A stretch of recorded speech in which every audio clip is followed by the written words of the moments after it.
In this video, we'll be taking a detailed look at one of the most promising fantasy RPGs I've seen in the last year. Tainted Grail: The Fall of Avalon is a game you may have heard of that's been running the open-world fantasy RPG circuit for about a year and a half now. Set in the bleak, grimdark realm of Avalon, heavily based on Arthurian legend, this game impressed me on its early release with its detailed world, characterful NPCs, and general comparability across the board to Skyrim, one of my favourite games of all time. So, when the developers at Awaken Realms asked if I'd be interested in producing a sponsored video showcasing and explaining all the core mechanics of their game, it was an immediate yes, giving me the perfect excuse to dive back in and see just what else they've been cooking up for us. So if you're looking for a new RPG to scratch the first-person fantasy craving that hasn't been sated since Skyrim and Oblivion, then sit back, relax, and let's explore everything that Tainted Grail has to offer, from combat, story, skills, the world itself,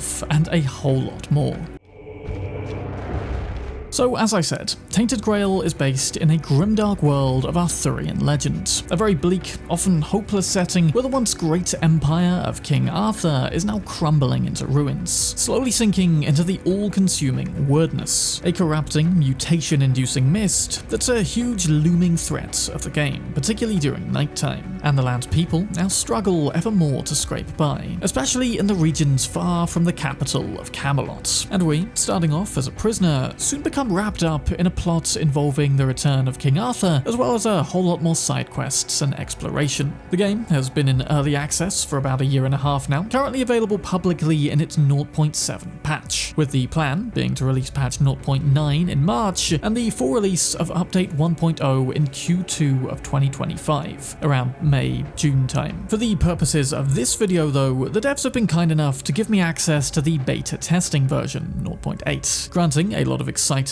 albeit currently unpolished, insights into what will be coming in the very near future. And I'll say now that the full game is currently available for $30 US, but that will be increasing to the full release price of $45 with update 0.9 in March. So if by the end of the video you decide this is a game you want to play and you want it early at a discount, then that's just something to bear in mind. Currently it's available on PC, but will also be coming to PS5 and Xbox Series X and S with its 1.0 release. Now, whilst Tainted Grail feels mechanically very similar to Skyrim, or Bethesda-style exploration in general, which we'll look at in a lot more detail, it's actually got a huge amount of its own lore to pull from, having originally been based on a board game which establishes the full and ginormous world map. And Fall of Avalon is based in the southern regions of this world, with 3 main open-world areas, as well as the Prologue prison dungeon. We have the starting coastal and woodland region, Horns of the South, which already has a huge amount of content, but there's plenty more still to come. Quinacht, which released in 0.7. No storyline progression there yet, but plenty of side quests and exploration available. And then the final area will be Forlorn Swords, a snowier and more mountainous region where Act 3 takes place, which we'll get in the full 1.0 release.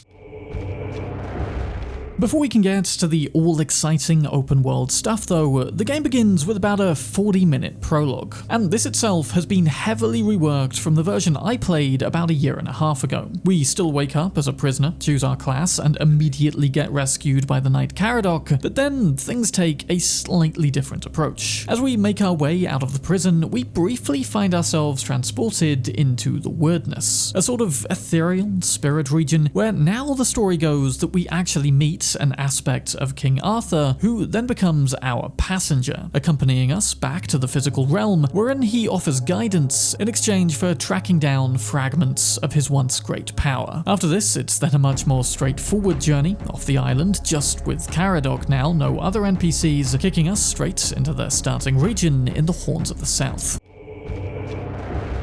Now, a big part of each of these regions is the non-linear exploration aspect. There is of course an intriguing main quest line to follow, but really side content is what's probably going to end up occupying most of your time. In fact, if you don't want to very quickly find yourself outmatched, you'll want to go off and level up a fair bit before pursuing the main storyline too quickly. Luckily, you really don't have to go far to find a ton more to do. The Haunts of the South Keep should be the first big settlement you arrive at, combat, and this place is absolutely full of NPCs, most of whom will have tasks for us to complete simply by speaking to them, ranging from fairly simple and innocent favors all the way up to downright deadly excursions. Now, the attention to detail with each of these characters is easily one of the biggest highlights of the game for me, and it makes the world feel a lot more handcrafted and made with love. The ability to just walk up to almost anyone and come away with a full impression of their character and a new quest is again a feature that for me harkens back to the older Bethesda-style games, where things may have felt a bit smaller in scope, but in that sense, everything and everyone was able to matter. The developers have still been working heavily on the Horns region, in fact, and in the version I've been playing have now added / heavily reworked 15 full new quests. Plus, the layout of the keep itself is vastly different now to what we saw before, again lending to that greater level of player freedom and non-linearity. Though something else that may be a more controversial choice for some is the new inclusion of some more simple fetch quests. Now, personally, I think the odd fetch does work for a game like this, especially when you can tie in the simple errand of picking up an item with the more main quests at the same time. If anything, it'll provide a bit more to do, provide a little more dopamine from ticking off more of those objectives. Though I think the most exciting new quest types I experienced was the start of some of the guild quest lines. Yes, this game will feature various groups that we can join up with to enjoy more extended additional quest lines, fleshing out the world's lore, granting new gear or abilities, whilst also, by pursuing these quest lines to their ends, unlocking some additional game endings, presumably in a similar way to how games like Cyberpunk do. For instance, after defeating the Mistbearer, a very cool new boss which kinda reminds me of a Leshen from The Witcher, I was able to join up with the Alchemist Guild, and I look forward to seeing where that leads in future updates. There's also, for those of you interested in keeping up with the lore, gonna be a codex of places, characters, and creatures for keeping track of what's what. Another big part of exploration, though, is what happens during the night. See, at this point, the weirdness becomes significantly more powerful, corrupting the likes of outlaws and bandits to make them more feral and zombie-like. There's also a ton of spirits that spawn during this point, including one called the Weird Stalker, who in the full game is supposed to be this constant presence, stalking you and getting closer throughout the night. Sounds like a pretty terrifying concept, though for now it's more of a deadly jump scare. Though fortunately, the terrifying nighttime segment isn't too much trouble to get through, as in the open world we can set up campfires to rest and advance time. These will be powered by something called ethereal cobwebs, which will be integral to the weirdness system and seemed like one of the most effective ways at repelling it, alongside these colossal menhir statues. And an effective way of gathering these cobwebs, if you're running low in fact, is as loot, by defeating some of these nighttime creatures. So kind of a cool loop there. And finally, whilst the basic outline of each region will be visible from the off, the new Fog of War mechanic will mean you actually need to explore areas before details and points of interest become revealed. Okay, now it's time to take a look at the game's combat, and again, drawing comparisons to Skyrim isn't a bad place to start, with the three core builds comprising of melee, ranged, and magic. All of this has received a complete rebalance for the coming updates, with the magic system especially being rebuilt from the ground up to feel much more fluid and satisfying overall. In fact, personally, playing mostly as a melee user before eventually becoming leveled enough to spec into the stealth archer, something I enjoyed about these fights is the impactful feeling of our hits. The way that enemies respond to a sword in the face, which is difficult to convey in words, but it just kind of feels snappy, I guess. Couple that with the parry and dodge mechanics, and things become pretty fast-paced all round, as we try to get hits in whilst carefully watching the stamina bar. We don't want to drain it too quickly, lest you become temporarily exhausted. I did initially feel very much at a disadvantage in the earlier game, often getting one-shotted with very little warning. But after leveling a bit into various attributes and skills, which we'll also get to,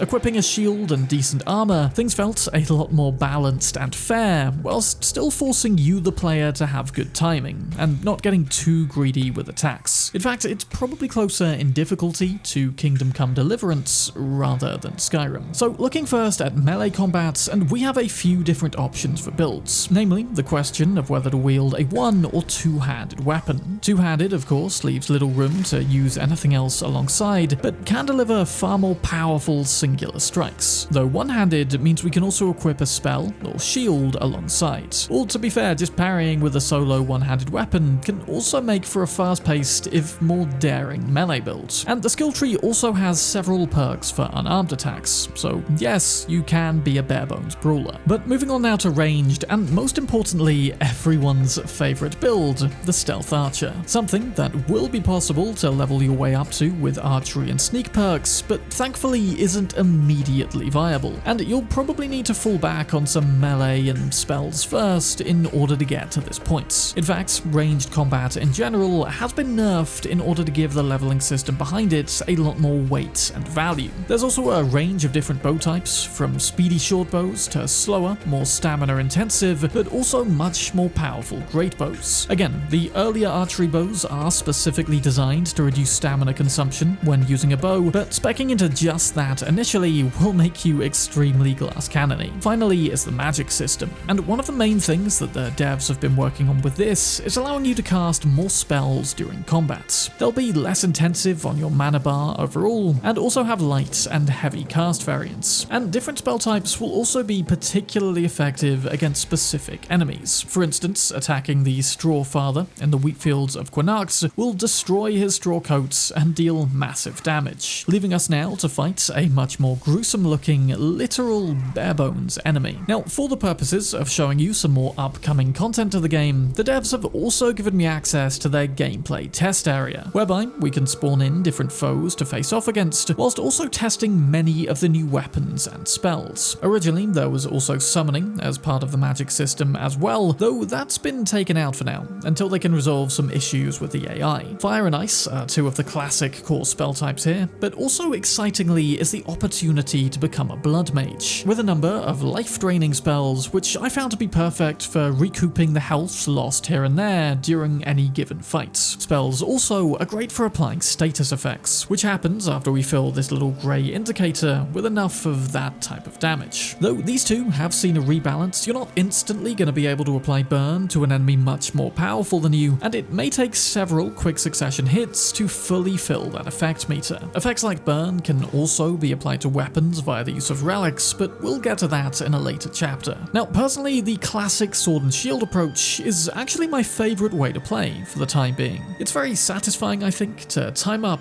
all those dodges, strikes, and parries properly. Though I have also started to perhaps overindulge in the stealth archer method since speccing more into those skill trees. But let me know in the comments which of these playstyles you like the look of most and why. Speaking of the skill trees though, it's time we took a look at those in a little more detail.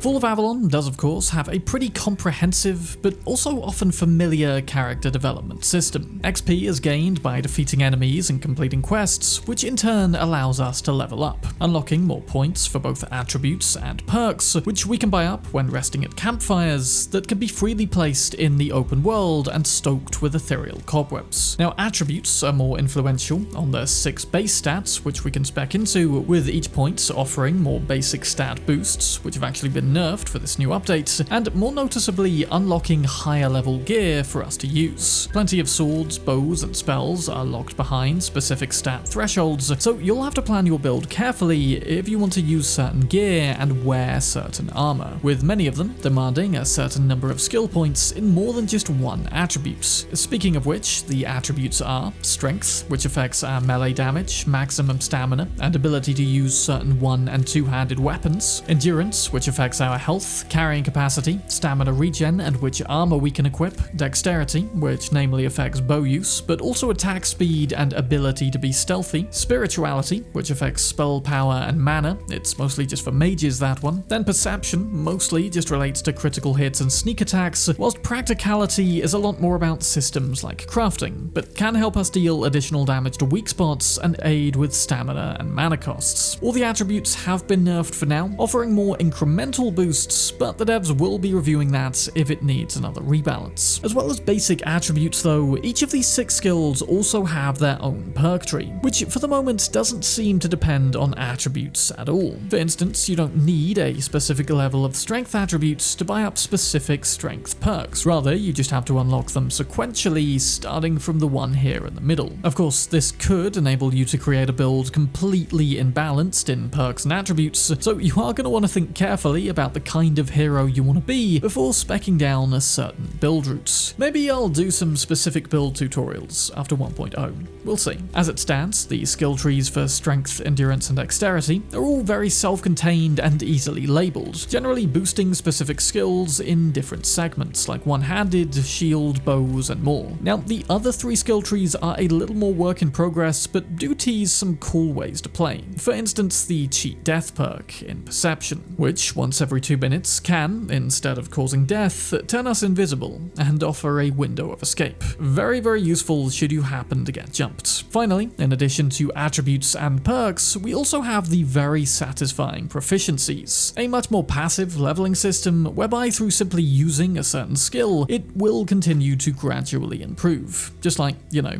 real life. It's similar in fact to what I think Oblivion had, and basically just rewards you for playing in the way that you choose. So to recap, we have attributes, skills, and proficiencies, the 3 core pillars of character progression, but not by any means the only mechanics for improvements. So let's now take a little look at some of the awesome gear that we can acquire around Avalon. So the developers have been adding a huge range of new armors and weapons to the game. Over 50 new armor pieces and 20 new weapon variants since the public 0.7 updates, many of which come with specific effects, enchantments if you will, that can complement our builds even further. And some of my favorite new armor sets that will become available in Act 3, the Forlorn Swords region of the game, are the different Dalrata sets, especially the Sven variant, which in my opinion is kind of a medieval Green Arrow, though the others do look awesome too. There's also the Armor of the Last Man, which I thought was particularly cool, obtained from defeating this NPC, found at the bottom of a Lake of Blood in the Horns region, and the helmet for this one reminds me a bit of the Mouth of Sauron from Lord of the Rings. By far not the only nod to other media, this new boss, the Scourge of the Seas, is of course a direct nod to Davy Jones, and even in just the writing, very often you can see the occasional nod to something. For instance, it was cool to see that a quest where you have to hunt down and kill an ogre is aptly named "This is the part where you run away," which of course is a quote from Shrek. But it's not just about finding weapons and armors in the world, as there's also several mechanics now relating to crafting. Very often we'll be able to obtain crafting specs, allowing us to make specific sets with the right materials. In fact, there's a whole set of blacksmith quests tied to this. We can also upgrade our gear to improve its damage or protection, or for a slightly more hefty fee, we can purchase relic slots to attach items with specific buffs. For instance, a burning stone, which is excellent at making my sword set enemies on fire. There's also the option to reduce armor weight at another material cost, which is definitely worth doing as encumbrance too will become a big thing.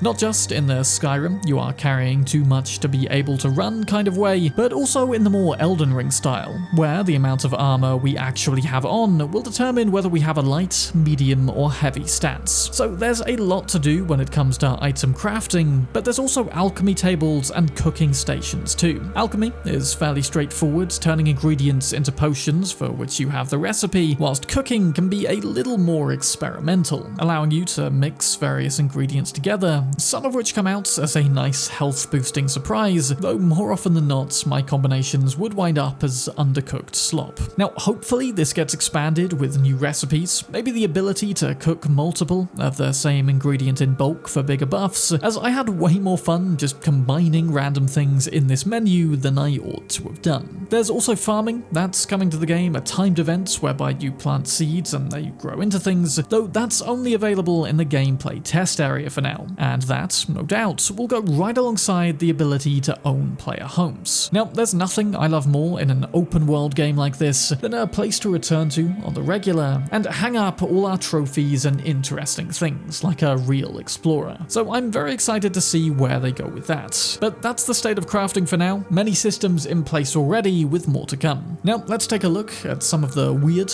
or should I say weird, and wonderful enemies that this game has for us to fight.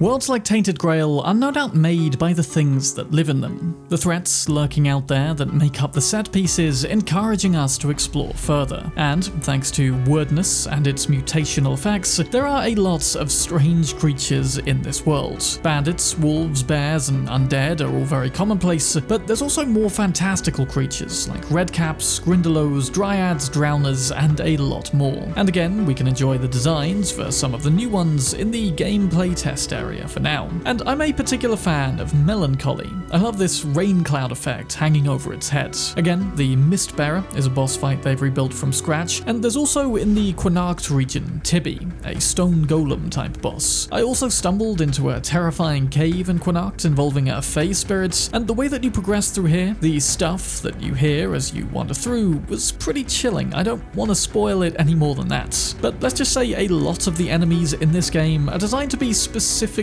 creepy and disturbing in this supernatural, almost eldritch kind of way. But monsters and bad people aren't the only fights you'll be getting into. Dueling is also in its early stages, meaning we can fight certain NPCs under the right conditions without committing a crime and having to pay a fine for assaults. In fact, a duel was something I had to win in order to enter the Dalrata camp in the Starling region, and this, I think, basically made sure that I was skilled enough before progressing into this part of the story. However, the dueling mechanic is going to be utilized in the future to have full-blown fight clubs in-game. Though of course, rule 1 is that we don't talk about that. Speaking of crimes though, that is also a system in the game, and I've been fined 500 gold a few times now after mistaking guards and people for outlaws. There's also systems for trespassing and stealing certain items, again very similar to Skyrim by the look and feel of it in the way the detection works, though these are currently still being worked on, so things could change.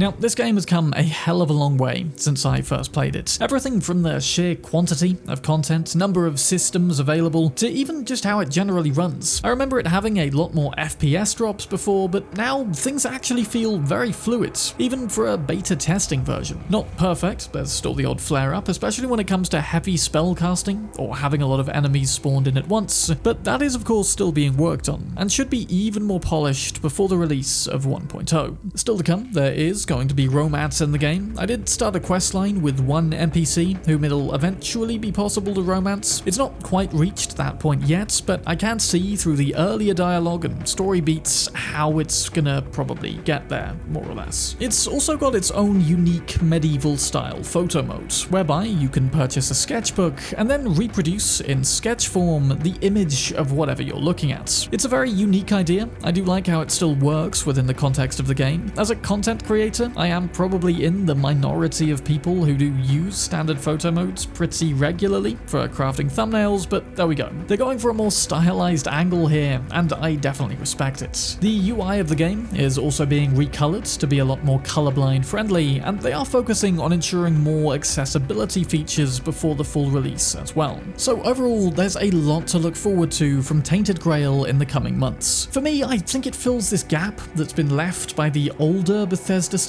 games, harkening back to a time when intricate storytelling and world building were still placed above the giant scope but shallow execution kind of approach. And everything about this game, everything in this game feels very deliberate, with a great amount of love and attention to detail placed into every quest. The final release should be between 70 to 100 hours in total, and I'm very excited to see how things develop over the coming months. There's a lot to be done, it's still far from a completed game, but again, if you're a fan of Skyrim and Oblivion, I think this will definitely recapture that feeling of open world exploration, albeit in a grittier setting. So check it out down below. Thank you to Awaken Realms again for sponsoring me to check out your game, and of course a massive thank you as always goes to the patrons for supporting the channel and giving me the freedom to only say yes to sponsors I actually really like. Thank you for watching, I'm Sam Bram, and I'll see you in the next one.